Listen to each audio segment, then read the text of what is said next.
Hello friends, welcome to today சமையல். இன்னைக்கு நம்ம டுடே சமையல்லாம் ஒரு பர்ஃபெக்டான வெஜிடபிள் பிரியாணி எப்படி செய்யறதுன்னு பார்க்கலாம். இந்த மெத்தடில் உங்கள் வீட்டில் ட்ரை பண்ணி பாருங்கள், எல்லாருமே பாராட்டுவாங்க. அவ்வளோ ஒரு டேஸ்ட்டாக இருக்கும். இதை இப்போ நம்ம எப்படி செய்யறதுன்னு பார்க்கலாம்.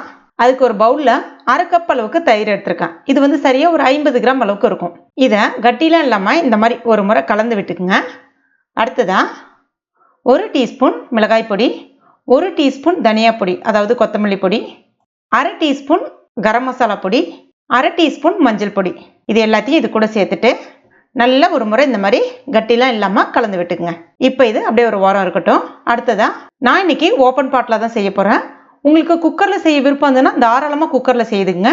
எந்த அளவுகள்ன்றதை நான் அப்புறம் சொல்கிறேன். முதல்ல 2 டேபிள் ஸ்பூன் நெய் சேர்த்துக்குங்க. அதே மாதிரி 2 டேபிள் ஸ்பூன் எண்ணெய் சேர்த்துக்குங்க.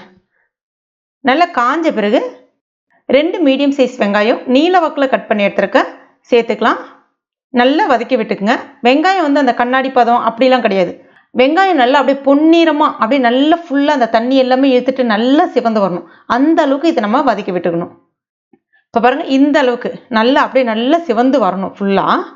இப்போ இதில் 3 பிரிஞ்சி இலை, 2 இன்ச்சு சைஸில் பட்டை, 1 நட்சத்திரப்பூ, 3 ஏலக்காய், 4-5 போல் கிராம்பு சேர்த்துக்கலாம். சேர்த்துட்டு கூடவே 15 போல் முந்திரி பருப்பும் சேர்த்துட்டு நல்லா வதக்கி விட்டுக்குங்க. இப்போ 1 டேபிள் ஸ்பூன் இஞ்சி பூண்டு விழுது சேர்த்துட்டு மறுபடியும் நல்லா வதக்கி விட்டுக்குங்க. அடுத்ததான் 2 நல்ல பெரிய தக்காளி பழம் கட் பண்ணி எடுத்துருக்கேன். வெங்காயமும் தக்காளியும் சரிக்கு சமமாக இருந்தால் ரொம்ப அருமையாக இருக்கும். கூடவே 4 பச்சை மிளகாவை நீல வாக்கில் கட் பண்ணி எடுத்துருக்கேன். அதையும் இப்போ இது கூட சேர்த்துட்டு நல்லா வதக்கி விட்டுக்குங்க. இப்போ இந்த வெங்காயம் தக்காளி எல்லாமே நல்லா வதங்கி வந்த பிறகு 1/2 கப் அளவுக்கு பச்சை பட்டாணி எடுத்திருக்கேன். இது வந்து ஃப்ரெஷ்ஷான பட்டாணி. காய்ந்த பட்டாணி தான் இருந்துச்சு அப்படின்னா ஊற வச்சுட்டு வேக வச்சுட்டு சேர்த்துக்குங்க, சரியா இருக்கும். கூடவே ஒரு நல்ல பெரிய உருளைக்கிழங்க தோல் நீக்கிட்டு கட் பண்ணிட்டு இந்த சைஸில் எடுத்திருக்கேன். அதையும் இப்போ இது கூட சேர்த்துட்டு ஒரு முறை கலந்து விட்டுட்டு இப்போ இதை மூடி வச்சிருங்க. ஒரு 2 நிமிஷம் அப்படியே இருக்கட்டும். இப்போ இதை நம்ம திறந்து பார்க்கலாம்.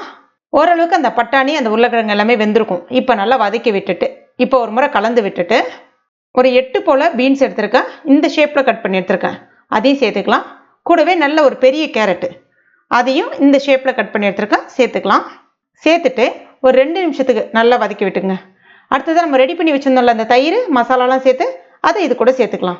இதை வந்து ஒரு 2 நிமிஷம் போல் நல்லா இந்த மாதிரி கலந்து விட்டுக்குங்க. கிட்டத்தட்ட காய் வந்து ஒரு 60% போல் நல்லா வெந்திருக்கணும். இப்போ இதில் கொஞ்சமாக ஒரு 10 போல் புதினா இலைகள், ஒரு 1/4 கப் அளவுக்கு கொத்தமல்லி இலைகள் பொடிசாக கட் பண்ணது சேர்த்துக்குங்க. அடுத்ததான் 2 கப் அளவுக்கு பாஸ்மதி அரிசியை வந்து 4 முறை கழுவிட்டு தேவையான அளவுக்கு தண்ணி சேர்த்துட்டு 1/2 மணி நேரம் ஊற வச்சு எடுத்து வச்சிருக்கேன். தண்ணி நல்லா வடிகட்டிட்டு இப்போ இதையும் இது கூட சேர்த்துக்கலாம். இப்போ இதை ஒரு லைட்டாக இந்த மாதிரி கலந்து விட்டுக்குங்க. இப்போ இதே கிளாஸாலே 4 கப் அளவுக்கு தண்ணி சேர்க்க போகிறேன். நான் இன்னைக்கு ஓப்பன் பாட்டில் செய்கிறேன் அப்படின்றதுனால 4 கப் தண்ணி சேர்த்துருக்கேன். இதுவே வந்து நீங்கள் குக்கரில் செய்ய போகிறீங்க அப்படின்னா 1 கப் அரிசிக்கு 1/2 கப் தண்ணி சேர்த்துக்குங்க, சரியா இருக்கும். 2 கப் சேர்த்திங்கன்னா கண்டிப்பாக குழஞ்சி போயிடும். அதனால அது கொஞ்சம் கவனமாக பார்த்துக்குங்க. இப்போ இதற்கு தேவையான அளவுக்கு உப்பு சேர்த்துட்டு ரொம்ப கலந்து விடாமல் லைட்டாக ஜஸ்ட் அப்படியே ஒரு முறை கலந்துட்டு மூடி வச்சிடலாம். ஸ்டவ் வந்து மீடியம் ஃப்ளேமில் வச்சுக்கோங்க. 5 நிமிஷம் நல்லா வேகட்டும்.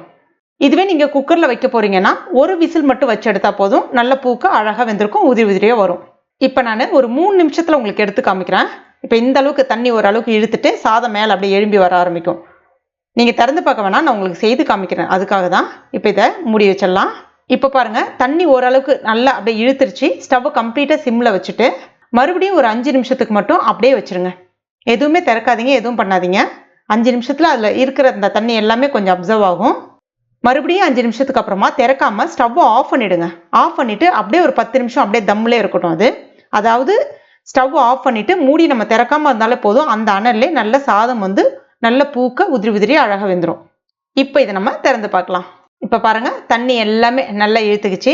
சாதமும் நல்ல உதிரி உதிரியாக பர்ஃபெக்டாக சூப்பராக வெந்து வந்திருக்கு பாருங்கள். திறக்கும் போதே நல்ல கும்முன்னு பிரியாணி வாசனை வருது. அவ்வளோ ஒரு பர்ஃபெக்டாக வந்திருக்கு. இதை இப்போ நம்ம பிளேட்டில் சர்வ் பண்ணிட வேண்டியதான். கூட கொஞ்சமாக தயிர் பச்சடி, 2 வெங்காயத்தை கட் பண்ணி வச்சுருக்கேன். அவ்வளோதான், ஒரு சூப்பரான பர்ஃபெக்டான வெஜிடபிள் பிரியாணி ரெடி ஆகிடுச்சு. ரொம்ப ரொம்ப டேஸ்ட்டாக இருக்குங்க. கண்டிப்பாக இதே மெத்தடில் உங்கள் வீட்டில் ட்ரை பண்ணி பாருங்கள். அவ்வளோ ஒரு பர்ஃபெக்டாக வரும். ஒரு லஞ்ச் பாக்ஸ் ரெசிபியை செய்து கொடுக்கலாம். அவ்வளோ சூப்பராக இருக்கும். எல்லாருமே கண்டிப்பாக பாராட்டுவாங்க. அவ்வளோ டேஸ்ட்டாக இருக்கும். கண்டிப்பாக ட்ரை பண்ணி பாருங்கள். ட்ரை பண்ணிவிட்டு மறக்காமல் எனக்கு கமெண்ட் பண்ணுங்கள். இந்த வீடியோ உங்களுக்கு பிடிச்சிருந்தா லைக் பண்ணுங்கள். உங்கள் நண்பர்கள் மற்றும் ஃபேமிலி மெம்பர்ஸ் கூட மறக்காமல் ஷேர் பண்ணிங்க.